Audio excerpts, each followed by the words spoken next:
ibroh, kisah teladan, kisah yang patut kita teladani. Nyatanya tidak hanya dari orang besar, tapi bisa jadi dari orang biasa yang memiliki kisah hidup luar biasa. Itulah yang patut kita teladani.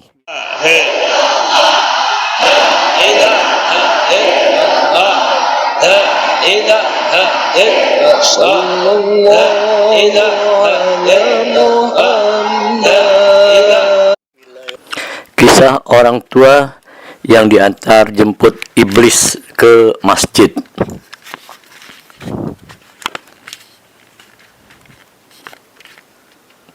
Begitu besar keutamaan sholat berjamaah di masjid bagi diri sendiri dan lingkungan, hingga iblis pun berupaya sekuat mungkin untuk menghalangi turunnya keberkahan itu.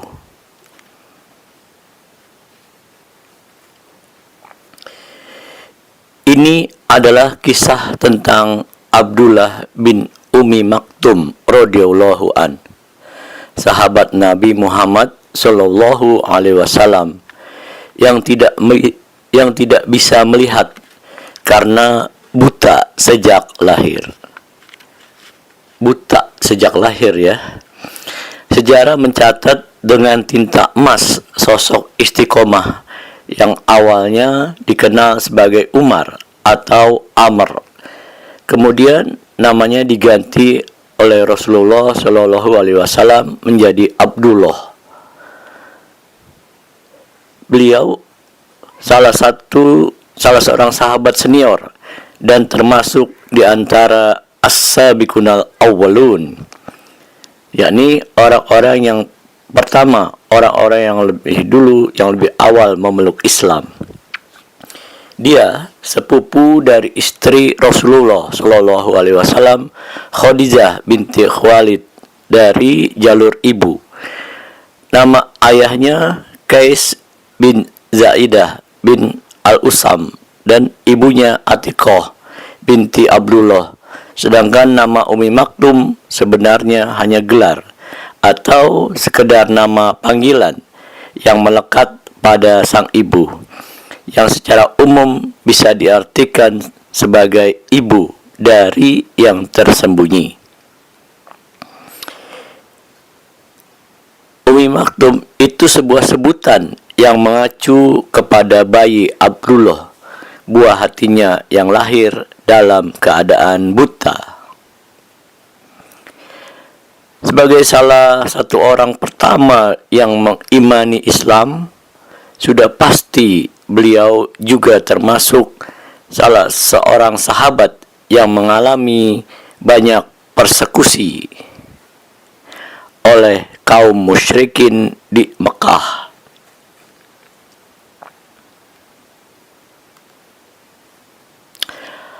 Luar biasanya, meski sering mendapat perlakuan keji dari kaum musyrikin Quraisy, beliau justru semakin membulatkan tekad untuk istiqomah, berpegang pada agama Allah.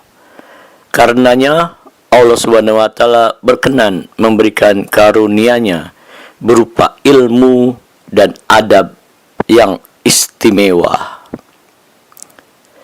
Kebutaan matanya tergantikan dengan kejernihan hati yang terus bersandar dan bergantung hanya kepada Allah Subhanahu wa taala. Sehingga atas hikmah Allah Subhanahu wa taala, mata hatinya menjadi peka, selalu menuntunnya pada kebaikan. Hati yang layaknya indera penglihatan, selalu menuntunnya ke jalan terbaik. Nah, ini ya judul kecil, dituntun iblis ke masjid. Suatu hari Abdullah bin Ummi Maktum radhiyallahu an mengajukan semacam dispensasi gitu ya, untuk tidak melaksanakan sholat berjamaah 5 waktu di masjid sebagaimana layaknya laki-laki muslim baligh lainnya. Ya Rasulullah, saya tidak memiliki penuntun jalan untuk bisa mendatangi sholat 5 waktu berjamaah di masjid. Sementara mata saya buta dan kesehatan saya juga menurun. Padahal rumah saya cukup jauh dari masjid. Nah, dengan kondisi seperti itu, apakah saya memiliki rukhsah atau keringanan bisa menunaikan sholat di rumah? Urai Abdullah bin Umi Maktum kepada Rasulullah Shallallahu Alaihi Wasallam. Ya, jawab Rasulullah Shallallahu Alaihi Wasallam singkat dan jelas. Demi mendengar jawaban Rasulullah Shallallahu Alaihi Wasallam atas pertanyaannya tersebut, Abdullah bin Umi Maktum langsung pamit kepada Rasulullah. Izin pamit kepada Rasulullah. Nah, ketika dia beranjak keluar, tiba-tiba Rasulullah memanggilnya. Wahai Abdullah, apakah engkau mendengar seruan untuk sholat 5 waktu? Tanya Rasulullah Shallallahu Alaihi Wasallam. Kumandang azan ya Rasulullah. Abdullah bin Umi Maktum balik tanya kepada Rasulullah dan sekaligus sebagai minta penegasan. Ya Abdullah, jawab Rasulullah lagi. Saya mendengarnya ya Rasulullah, jawab Abdullah bin Umi Maktum radhiyallahu an.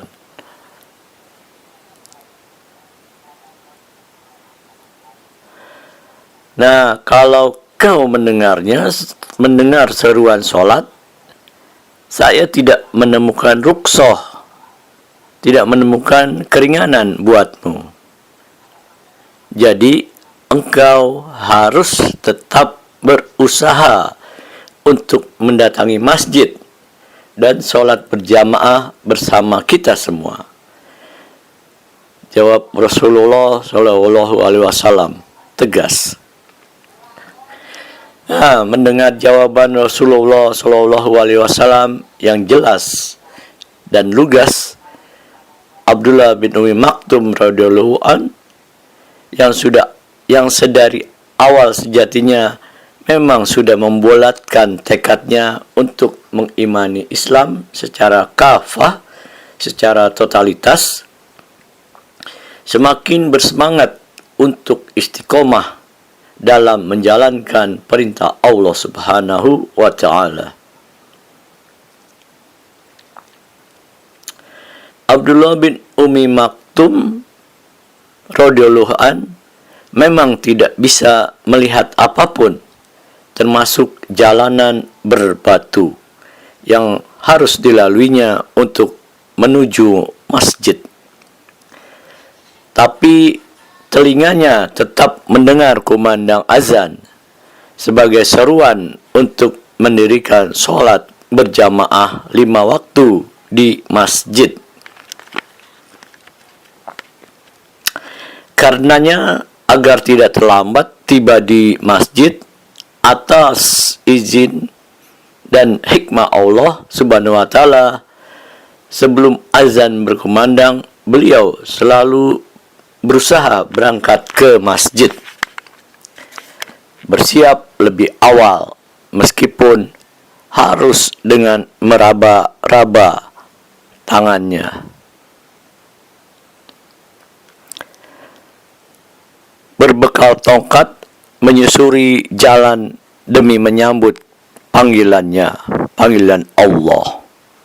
Azan tidak terkecuali untuk sholat subuh di pagi buta yang gelap gulita sepi. Jatuh bangun di jalanan sampai bagian tubuhnya terluka merupakan hal biasa bagi Abdullah bin Umi Maktum Maktum radhiyallahu an. Suatu pagi saat berangkat ke masjid di pagi buta, tanpa sepengetahuannya beliau tersandung sebuah batu yang lumayan tajam. Dia tersungkur dari kaki dan wajahnya mengalir darah segar. Luar biasanya, tanpa mengaduh, tanpa mengeluh sama sekali, beliau langsung berdiri dan sama sekali tidak mengindahkan darah yang keluar dari luka-luka di kaki dan wajahnya. Dia hanya mengusap untuk membersihkannya saja. Tetap bersemangat melanjutkan perjalanan menuju masjid. Beberapa saat setelah berjalan dengan sedikit tertatih-tatih karena lukanya, tiba-tiba datang seorang laki-laki yang ramah, yang memegang tangannya dan terus menuntun jalan sampai ke masjid. Luar biasanya, lelaki murah hati tersebut ternyata juga berkenan mengantar Abdullah bin Umi Maktum radhiyallahu an pulang ke rumah. Ternyata lelaki asing baik hati tersebut tidak hanya datang untuk mengantar Abdullah bin Umi Maktum radhiyallahu an pulang pergi ke masjid pada hari kejadian saat beliau terjatuh saja. Untuk selanjutnya, setiap hari, bahkan setiap datang seruan sholat berkumandang dari masjid. Hingga hal ini membuat penasaran Abdullah bin Umi Maktum radhiyallahu an.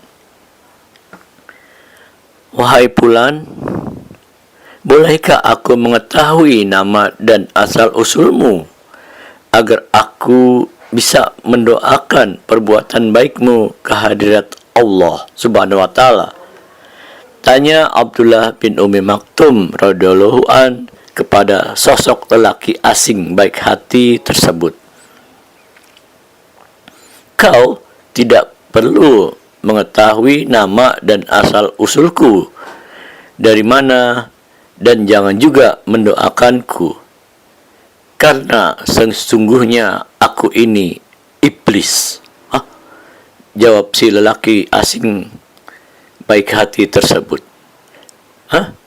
Bagaimana mungkin kau selalu mengantarku pulang pergi ke masjid, sedangkan pekerjaanmu mengganggu dan menghalangi orang yang beribadah kepada Allah? Jawab Abdullah bin Umi Maktum radhiyallahu an yang belum hilang dari rasa terkejutnya. Ingatkah saat kau tersandung batu tajam dan akhirnya terjatuh sehingga kaki dan wajahmu terluka parah, mengeluarkan darah segar?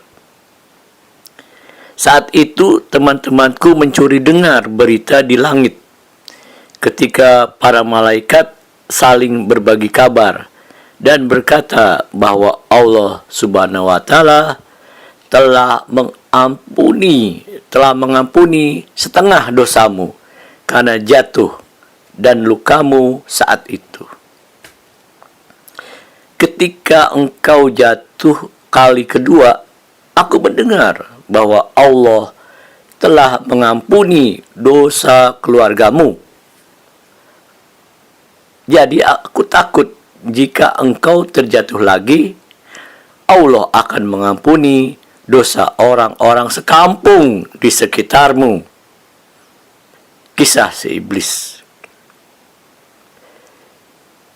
Jadi itulah alasan yang membuat iblis terpaksa membantu Abdullah ke masjid dan pulang ke rumahnya agar tidak terjatuh lagi.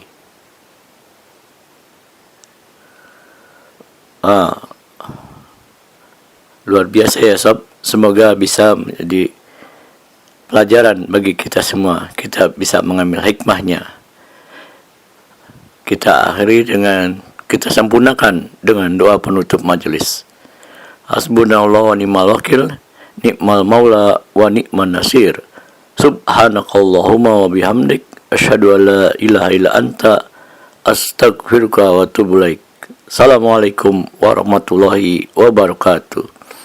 Jangan lupa ya, tinggalkan jejakmu di kolom komentar dan juga bagikan kepada kawan-kawan kita.